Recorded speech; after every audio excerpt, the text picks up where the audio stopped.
Hello, everyone, and welcome to another episode of Unscripted and Unchained RPG Review. I am DM Bloodworth, and as you can see, I'm getting back to an old feature I haven't done in quite a while called Getting into Character. And today I'm going to be focusing on creating a character for basic fantasy RPG. This video is in response to a comment that was left on my basic fantasy video that I did about 9 months ago, and the new visitor had mentioned that he was struggling with trying to figure out how to create a character. So I felt that it'd be a nice thing to do. Good video to actually produce and show step by step the process of creating a character for basic fantasy. So I'm going to be switching views, and I'm going to go to the PDF and then to a character generation sheet that I created, because I think where the hang up is probably on on attributes. And so I'm going to show how to create the attributes using the default for basic fantasy and then moving forward. So let me jump right into that. Sorry about the darkness here.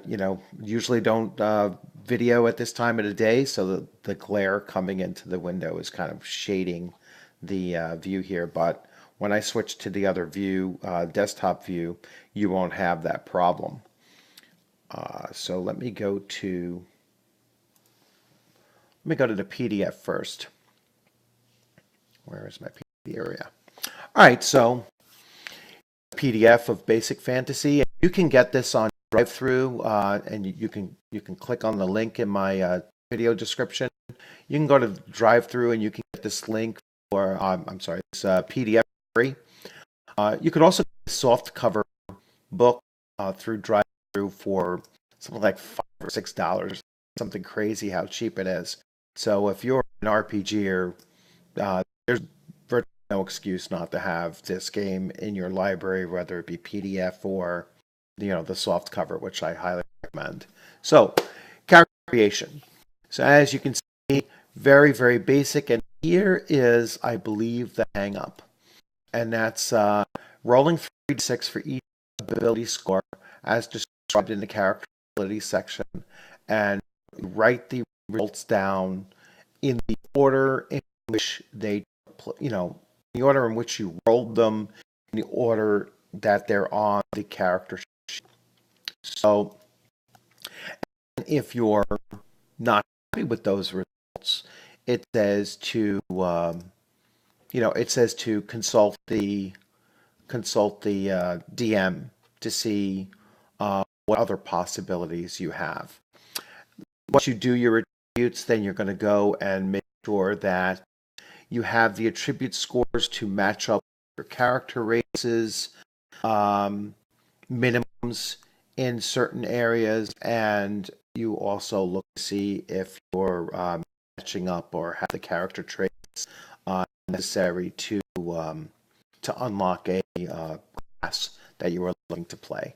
So I'm going to switch views again, and we're going to come out of this and go to desktop.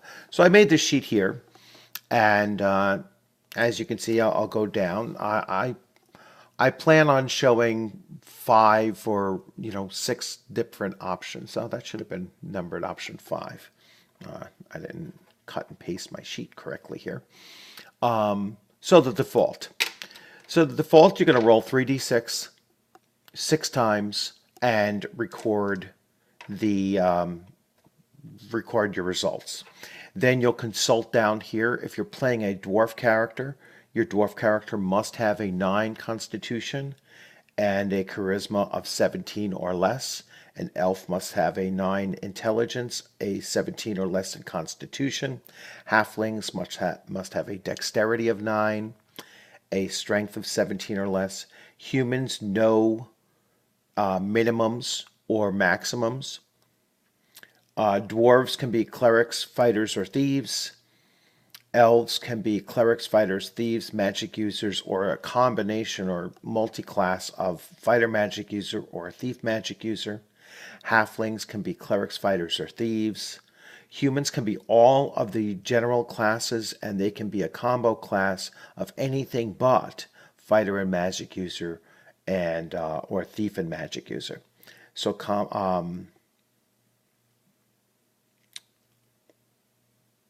so they could be fighter clerics or fighter thieves, and so on. Clerics must have a wisdom of 9. A fighter must have a strength of 9. A magic user must have a intelligence of 9, and a thief must have a dexterity of 9. So in some cases, if you're playing, let's say, a dwarven fighter, the dwarven fighter must have a constitution of 9 and a wisdom of 9. So what they have you do is roll your attributes first. And once again, one of the problems with doing it this way, at least I think, is that players come to the table with an expectation of playing a character race and a character class that they're hoping to play. And if they're rolling their character in front of the DM, then they might run into a situation. We'll see how it works out, because this is not being videoed over and over again. This is in real time and one shot. So let's see how the system works. So I rolled a 13 strength.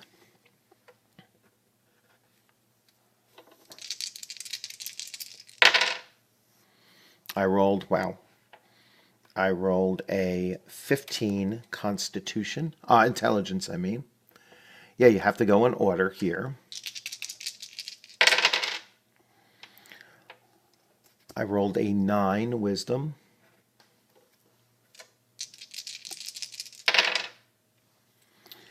I rolled a 6 dexterity. That's a fairly low roll. I rolled a 7 constitution. Not really great there either. And charisma. And I rolled a 9 in charisma. So, I mean, looking over, I cannot be a dwarf because I need a 9 constitution. I can not be a thief because I only rolled a 6 dexterity. I can be a fighter. I can be a magic user. All right. So I've met those 2 requirements there. I can be an elf. So I could be an elf magic user. But what if I was looking to play a halfling thief? Well, I'm blocked from that based on these rolls here. I'm really kind of slugged into just playing a magic user or a fighter, and I really don't have a great constitution to be a fighter, to be that frontline kind of fighter. So I'm going to have to, I'll probably lean more towards being a magic user, and probably an elf magic user, and possibly even a fighter elf. A fighter magic user for an elf. So that might be a possibility here. I can go with elf, and I can be an FTR MU. Okay. But once again, let's say, you know what, I'm not crazy about that. I'd rather do, I really wanted to play something else.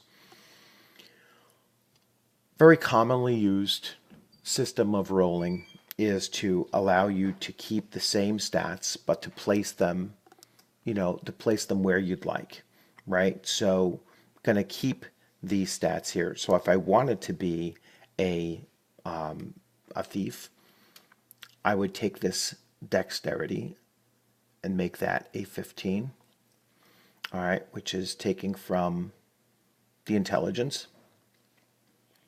I would put the 13. It's always good to be wise as a thief. And then I have a 7. I have 2 7s, a 6, and a 9. I like to be intelligent. This here, 7 6. All right, so I could do something like that. Now I can be a thief. I could be a halfling. I can be an elf and be a I could be a thief MU, magic user thief, if I wanted to. So there's another version of doing it where you can keeping the same rules and just modifying it. Now here's another system of setting it up. So I'm going to put my original rolls in their order. So, this was a 7, this was a 6, a 7, and a 9. And this here is a 1-for-1, swap. All right, but a 2-point limit. So you can take from any of these and raise or lower them. All right, but you can only take up to 2 points from one, and you can only put up to 2 points into another. So let's say I took the strength down to 11, and now I can bring this dexterity up to an 8. It really doesn't do very much for me by doing that. All right, I still can't become a thief if I wanted to. So no matter what I was going to do with this system here, I still can't play a thief character. All right, perhaps I would take those 2 points instead from here, and I would put them towards Constitution. So now I have a slightly better Constitution. I've raised that by 2 points. Maybe I'll take 1 point from Charisma and add it and make it a 16 here. So now I'm starting to become a little bit more of a stronger magic user, reducing my strength by that 2 points, adding a little bit of Constitution just to get rid of any negatives I might have had, because the last thing a magic user needs is to have they have the lowest hit die to begin with, and then to have any kind of minuses would be virtually not a very good idea.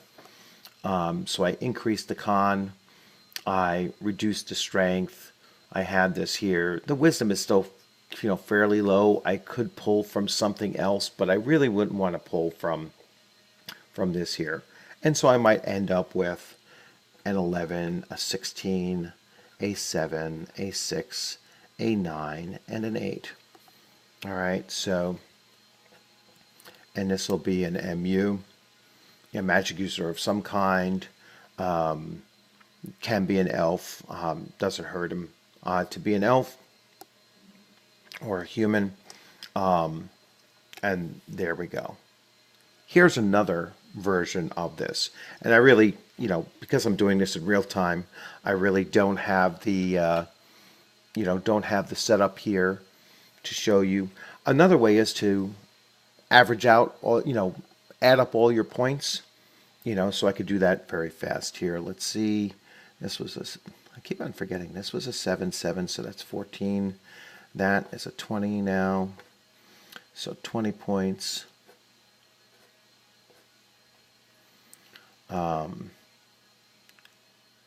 13 and 15 is a 28. So 48 total. And another 9, so 57. So 57 divided by 6. I'm just trying to figure out what the average is going to be. So, my math just escaped me.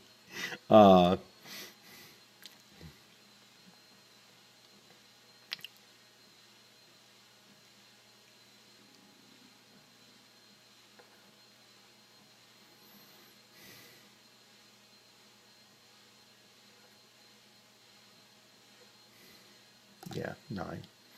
So 9 is going to be,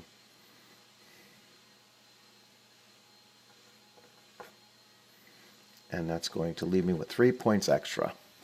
All right, so 9, 9, 9, 9, 9, and 9. And then I can, so now I've just unlocked any that I want, to, and then I can raise any of these to, a slightly higher level. But now my character is, unlocked everything. I can take those 3 points and I can make those 3 points, whatever, I could throw that into, let's say, dexterity and bring that up to now a 12.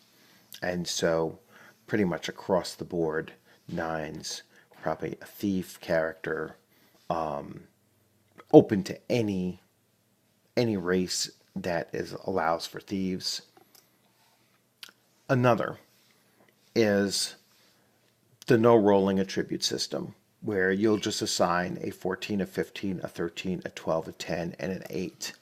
All right, so, and once again, depending on the class that you want to play, you can choose any of these. Let's say I'm going to go with a fighter this time. So I'm going to go with 15 here for strength. The constitution should be a 14. Dexterity is good to have a 13 there. And then a 12 wisdom, an 8 intelligence, and a 10 charisma. All right, so this would be my fighter. Eligible to be anything but an elf. Can't be an elf because of that intelligence, but certainly can be a dwarf. Unlocked fighter, obviously, can be a halfling with that dexterity, so it could be a halfling fighter. That's open to him, obviously a human fighter. So the only thing cannot be an elf because of that intelligence. And then finally, there's the 27-point buy system, where you have 27 points to spend and you can just start putting everything in. So your base for everything is going to be an 8. So a little bit lower than this system here. And then as you're purchasing points, so let's just start with 8, 8, 8, 8, 8, and 8, because those are all free. And now if I want to make something a 9, it would cost me 1 point. And I would just go and tally, from 27 and go all the way down. So if I wanted to have an exceptional score, let's say a 15, and I'm going to make a thief again. So I'm going to make this a 15, and that's going to cost 9 points in order to do that. So that'll bring me down to an 18. So now he has a 15 here. Let me make that better. All right, so I've used 1, made that a 15. I might decide that, well, you know what? I want a 15 in Constitution, because I want to be, fairly tough. So there we go. And now I'm down to 9 points left. I can make 4 attributes because they cost 10, so I can make 4 attributes of 10. All right, and I'll have 1 point left. I can make 1 attribute a 9. And so there you have a character with a high, high dexterity, high constitution, average in everything else, and just 1 slightly below average charisma. But that's not going to give him any negatives anyhow. So there you basically have it, is 5 different ways of, or 6 different ways of developing a character, their attributes, and figuring out which classes and races that they're capable of being based on your attribute roles. And if this doesn't work out for you, as you can see, there weren't the greatest of roles. If this doesn't work out for you and you end up finding that you can't play the character that you were hoping to play, then you just talk to your GM and see which method, if any, they'll allow you to do. It's never the wrong thing. Actually, I could switch out of this view. It's never the worst thing in the world to end up with a character that doesn't have the ideal attributes in in its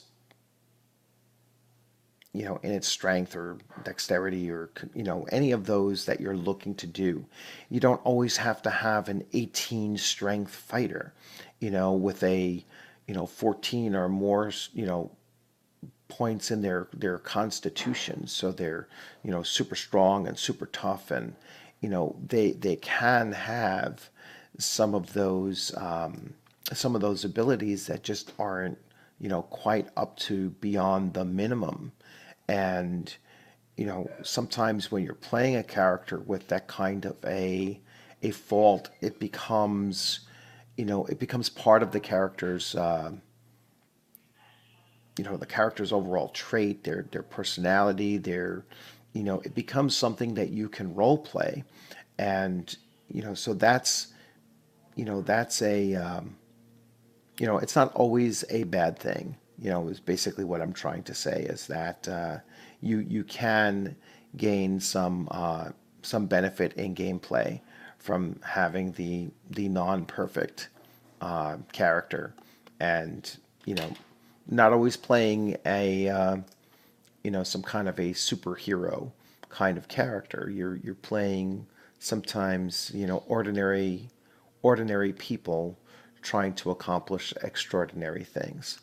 So I hope you enjoyed the video. I hope that helps out the person that was struggling with with creating a character. And if you have any comments, please feel free to leave your comments. If you haven't subscribed yet, please consider subscribing. Give the video a thumbs up so it gets it out there, so that others might be able to spot it when they're doing quick views of YouTube. And appreciate you joining in, and look forward to seeing you on the gaming screen sometime very soon. Have a good afternoon.